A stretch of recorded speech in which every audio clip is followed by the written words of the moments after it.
amigos, ¿cómo están? Bienvenidos a este tu canal Evangelio Reformado.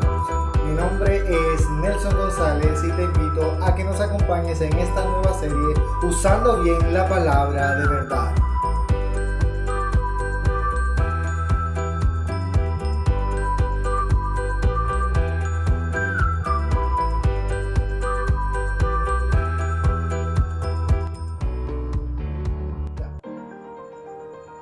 Bien amigos, es importante señalar que los errores doctrinales no son solamente pertenecientes a este tiempo. Debemos saber que ellos están incluidos desde tiempos pasados, inclusive en el mismo momento desde que Cristo se manifestó en la tierra. Y así, de manera progresiva, en el momento en que se comenzaron a enseñar las doctrinas de Cristo y los apóstoles usaron como mecanismo las cartas para propagar el Evangelio de Jesucristo, a partir de ese momento se presentaron aquellas inconsistencias en cuanto a interpretaciones o en cuanto a la interpretación de los textos apostólicos.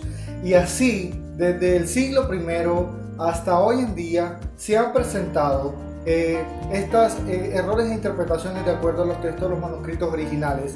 Ahora en este tiempo quizás lo vemos más notorio debido a la presencia de las redes sociales o los medios de comunicación. Estos mecanismos han permitido que hoy día nosotros podamos ver con más frecuencia estos errores de carácter escritural en cuanto a la interpretación. Y vemos como hoy en muchas iglesias y vemos como hoy en muchos hermanos alrededor del mundo, bueno, si se puede llamar hermanos, que toman las interpretaciones o toman la Biblia, la escritura, y comienzan a hacer interpretaciones alegóricas o dogmáticas de los textos originales. Por esa razón, hermano amado que estás acá, yo te invito a que me acompañes en este video y que de esta manera puedas aprender lo que hoy te queremos tratar. Hoy estaremos hablando sobre la hermenéutica bíblica desde 3 puntos de vista. Por eso te pido que nos sigas viendo. Como les venía comentando anteriormente, el tema que vamos a desarrollar hoy es la hermenéutica bíblica. Y hoy la estaremos abordando desde 3 perspectivas. Por esa razón, la primera o con la que iniciamos este estudio es con una pregunta: ¿qué es la hermenéutica? Bueno, para entenderlo un poco más amplio, debemos saber que la hermenéutica tiene muchas aplicaciones en la vida y en cualquier área de estudio. Existe la hermenéutica filosófica, la hermenéutica científica y la hermenéutica judicial. Obviamente también la hermenéutica bíblica, pero lo que queremos resaltar y estudiar ahora es la hermenéutica bíblica. Y se entiende por hermenéutica bíblica como aquella ciencia con la que, o la práctica, o la forma exacta de interpretar los textos o los manuscritos bíblicos. Notemos cuán importante es para cada uno de nosotros como creyentes saber esto. ¿Por qué? Porque ella contiene herramientas prácticas que nos conllevan a tener una correcta exégesis, que termina siendo el resultado de las herramientas que nos brinda la hermenéutica para entender los textos bíblicos.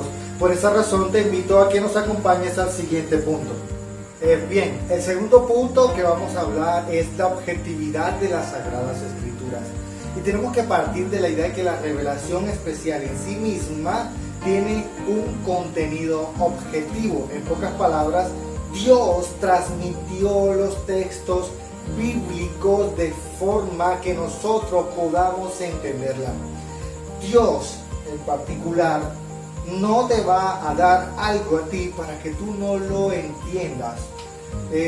Para usar un ejemplo, cuando Cristo fue profetizado a través de los profetas, el Señor le habló a los profetas en términos que ellos podían entender la revelación. Cuando el ángel se le apareció a María para dar la profecía o anunciar el nacimiento de Cristo, le habló en términos que ella podía entender. Y cuando Juan el apóstol estaba teniendo la visión en el libro Apocalipsis con el ángel, le habló y fue hablado en términos humanos, es decir, términos que podían entenderse y podían comprenderse. Nunca, jamás, en la Biblia se establecieron formas de hablar o otros idiomas de tal manera que nunca se pudieron entender. Casos específicos encontramos como el caso en el libro de Daniel, cuando se abrió la escritura en la pared, pero Dios dio la interpretación a través de Daniel. Por tanto, la escritura misma se interpreta. Yo no puedo tener una interpretación, mi hermano no puede tener una interpretación diferente y mi otro hermano no puede tener una interpretación diferente. Tiene que ser uniforme, porque la misma palabra de Dios se interpreta. No es algo que tú descubras o que yo descubra ahora porque hemos recibido una revelación. No, la misma palabra de Dios te descubre el significado del texto que tú no puedes comprender en el instante. Y por esa razón vamos a citar un texto bíblico en la carta del apóstol Pedro, la segunda carta, en el capítulo 1, en el versículo 19, dice: tenemos también la palabra profética más segura, a la cual hacéis bien en estar atentos como una antorcha que alumbra en lugar oscuro, hasta que el día esclarezca y el lucero de la mañana salga en vuestros corazones. Entendiendo primero esto, que ninguna profecía de la Escritura es de interpretación privada, porque nunca la profecía fue traída por voluntad humana, sino que los santos hombres de Dios hablaron siendo inspirados por el Espíritu Santo. En otras palabras, querido amigo, querido hermano que me estás escuchando, que me estás viendo, ninguna profecía del Antiguo Testamento y de las que se dieron en el Nuevo Testamento tienen una interpretación subjetiva o privada, es decir, yo pienso esto y tú piensas aquello. No, la Escritura es uniforme, es objetiva y es completa en sí misma. Ella te responde las inquietudes o los pasajes oscuros que puedes observar en otro lugar. La palabra de Dios habla de Cristo desde el Antiguo Testamento hasta el Nuevo Testamento, hasta el libro de Apocalipsis. Así que, hermanos, nos enseña el Señor a través de este segundo punto que estamos desarrollando, que no tenemos autoridad sobre la Escritura porque ella misma es objetiva. Como ya lo hemos venido conversando, en este tercer punto estaremos hablando de los aspectos a tener en cuenta al momento de hacer la lectura bíblica o la interpretación bíblica. Es importante señalar, hermanos, que la Escritura debe entenderse o debe leerse como un libro normal. La única diferencia que contiene la Biblia con un libro secular es de fondo. En otras palabras, la Escritura es mucho más profunda en cuanto a contenido que cualquier otro libro que pudo haber existido, pero en cuanto a estructura conserva las mismas características de un libro particular. La Escritura tiene un contexto, tiene una gramática, tiene una sintaxis, tiene un pretexto, tiene un intertexto, tiene una semántica, tiene géneros y figuras literarias. Y nosotros, al momento de entender los textos bíblicos, no podemos pasar por alto estos temas importantes. Hermanos, hemos visto errores alrededor de mucho tiempo y lo hemos notado en las redes sociales por pastores o mal llamados hombres que se autodenominan apóstoles, desconociendo los textos bíblicos, la historia y la interpretación cultural histórica de estos textos. Y vemos cómo hoy se han malversado los principios bíblicos porque no se tienen en cuenta estos ítems al momento de interpretar la Escritura. Somos hombres tomando textos de un lugar y de otro, de un lugar y de otro, de un lugar y de otro, y forman una idea con todos los textos que sacaron de varios pasajes. Pero eso es errado. ¿Por qué? Porque cada pasaje que ellos tomaron de diferentes lugares, todos contienen un contexto, contienen un pretexto, contienen una gramática y contienen una sintaxis particular.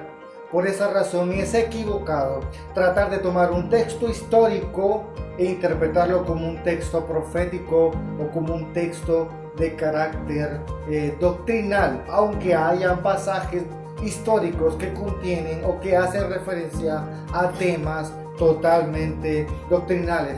Y esto lo observamos, hermanos, y con mucha preocupación tenemos que decirlo, porque en muchos lugares, en muchas partes, vemos hombres y mujeres haciendo interpretaciones incorrectas de la palabra de Dios y la establecen dentro de la iglesia como normatividad doctrinal y desconocen la profundidad de estos temas. Por esa razón, hermano, no ignores lo que te acabamos de comentar, porque es crucial y es importante al momento de hacer una interpretación correcta de los textos bíblicos. Queridos hermanos, hemos terminado de desarrollar los 3 puntos que hemos querido transmitir a ustedes el tema de la hermenéutica.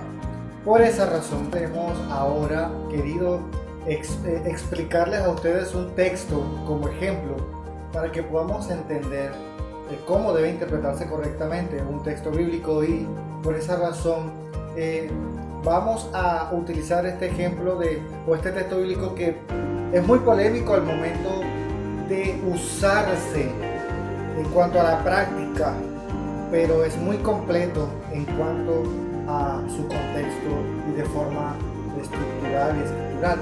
Estamos hablando de Mateo capítulo 7, versículo 1, y leemos: no juzguéis para que no seas juzgados, porque con el juicio con que juzgáis seréis juzgados, y con la medida con que medís serás medido. Hermano, muchas partes, si ustedes se han dado cuenta quizás, al momento en que usted está exponiéndole a alguien su error, la expresión de esta persona puede que conozca los textos bíblicos, o pues si es una persona secular, y muchas veces le ha dicho, tú no me puedes juzgar a mí, porque la Biblia dice que si con la misma vara que con que tú me mides serás medido. Y hay que hacer una aclaración en este pasaje. En primer lugar, el contexto en que vemos aquí es que este pasaje hace parte de un discurso que Cristo comienza del capítulo 5. En otras palabras, o lo que conocemos en teología bíblica, es el Sermón del Monte. Cristo está rodeado por multitudes de personas. Posiblemente estaban incluidos los discípulos en esas multitudes, y estaban incluidos muchas otras personas, y podían estar los fariseos, los escribas y los saduceos en ese pasaje. Y debemos entender algo importante: había muchísimas personas en ese pasaje, por lo tanto no está aplicado a un grupo en particular, no se aplica solamente a creyentes, no se aplica inclusive a las personas seculares, pero sí dentro de la estructura del texto podemos observar algo importante que nos da luz al momento de entenderlo, y es que el versículo 3 dice: ¿y por qué miras la paja que está en el ojo de tu hermano y no echas de ver la viga que está en tu propio ojo? ¿O cómo dirás a tu hermano, déjame sacar la paja de tu ojo, y aquí la viga en el ojo tuyo? Hipócrita, saca primero la viga de tu propio ojo, y entonces verás bien para sacar la paja del ojo de tu hermano. Esta palabra hipócrita aquí, que Cristo la resalta, una exclamación, hace referencia a que si hay un juicio inapropiado porque algo se está haciendo incorrecto y yo soy practicante de eso incorrecto, por lo tanto eso me hace a mí inapropiado para establecer un juicio. Y si hay esa actitud y esa conducta, entonces eso a mí me establece que existe una conducta contraria que sí es correcta. Si alguien es llamado hipócrita por un juicio incorrecto que es hecho, entonces hay alguien que lo hace correctamente. Y este pasaje, al momento de Cristo decir, saca primero la viga que está en tu ojo para que veas la viga que está en el ojo de tu prójimo, esto me está dando a entender a mí que están haciéndose juicios completamente hipócritas. En otras palabras, yo no puedo juzgar ojo, juzgar con justo juicio a una persona si yo practico el mismo pecado. En otras palabras, coloquemos un ejemplo. Si en el estrado está un juez y el juez es injusto, ¿cómo ese juez, al momento de establecer la condena a aquella persona que está enfrente, qué moralidad tendrá ese juez para condenar a esa persona si él hace parte de un juicio injusto o tiene una moral injusta? Es el mismo patrón que utiliza Cristo en este pasaje. Yo soy injusto cuando practico las mismas cosas de la persona a quien yo estoy cuestionando. Sin embargo, Cristo también nos enseña en otro pasaje que podemos hacer juicios correctos. Y por esa razón avanzamos un poco al Evangelio de Juan, capítulo 7, versículo 24, nos enseña que tenemos que hacer juicios justos. ¿Por qué? Porque los fariseos estaban cuestionando a Cristo porque Él sanaba en el día de reposo. Pero Cristo los cuestionaba a ellos porque ellos circuncidaban en el día de reposo. Entonces, aquí está el cuestionamiento. ¿Con qué moralidad ustedes me dicen a mí que yo haga esto, sabiendo que ustedes también interrumpen o violentan la ley porque circuncidan a los niños en día de reposo? Entonces aquí está la clave. Ahora bien, Cristo, en el mismo estructura de Mateo capítulo 7, versículo 1 en adelante, más adelante en otros versículos menciona el pasaje de por su fruto lo conoceréis. Ahora te quiero hacer una pregunta. Si Cristo te está diciendo que tú puedes conocer a un verdadero creyente, a un falso profeta, por los frutos que ese falso profeta ofrezca, entonces, si tienes la capacidad de medir los frutos de un falso profeta, eso indica que tienes la obligación de hacer un juicio justo. En pocas palabras, tienes que pesar la conducta o las obras de aquel hombre o de aquella mujer para que tú puedas determinar si es correcto o incorrecto. Entonces, si hay un juicio moral, indica que hay una actitud correcta y una actitud incorrecta. Entonces, es necesario que como creyentes hagamos justos juicios, podamos determinar o diferenciar entre lo bueno y lo malo. Ahora bien, hermanos, es importante que todo esto que he dicho se entienda a la luz de la hermenéutica bíblica. Hemos visto cómo existe un contexto y hemos visto cómo existe un pretexto y cómo existe un intertexto en lo que hemos leído. Había una multitud, tuvimos que observar textos pasados, es decir, textos más adelante o textos de otros pasajes que hablaban del mismo tema para determinar un verdadero o más bien una interpretación correcta de los textos bíblicos. Pues esa es nuestra intención al hacer este tipo de videos, para que tengas las herramientas y tengas la facultad de poder hacer una correcta interpretación de los textos, inclusive aquellos que tienen menos luz, porque son más oscuros, al momento de hacer una interpretación. Bien, queridos hermanos, este ha sido todo por hoy. Ha sido con gran cariño transmitirles este video a todos ustedes. Nuestra intención es que todos nosotros crezcamos en el cuerpo de Cristo. Y si tú no eres creyente, también te invito a que nos sigas y que puedas escuchar todos los videos que hacemos con el amor de Dios, para que tu alma tenga contentamiento en el Señor y puedas alcanzar a conocer las cosas grandes y poderosas que están escritas en su palabra. Hermanos amados, te invito a que te suscribas a tu canal. Te invito también a que le des a la campanita para que recibas notificaciones de nuestros videos. También te pedimos, por favor, comparte este video con todos tus amigos, con todos tus hermanos, los que son creyentes, los que no son creyentes, porque queremos con todo nuestro corazón enseñar la palabra de Dios. Y es importante que se usen estos medios para hoy poder expandir la correcta interpretación de los textos bíblicos. Te habló una vez más tu hermano Nelson González y este fue Evangelio Reformado. Dios te bendiga.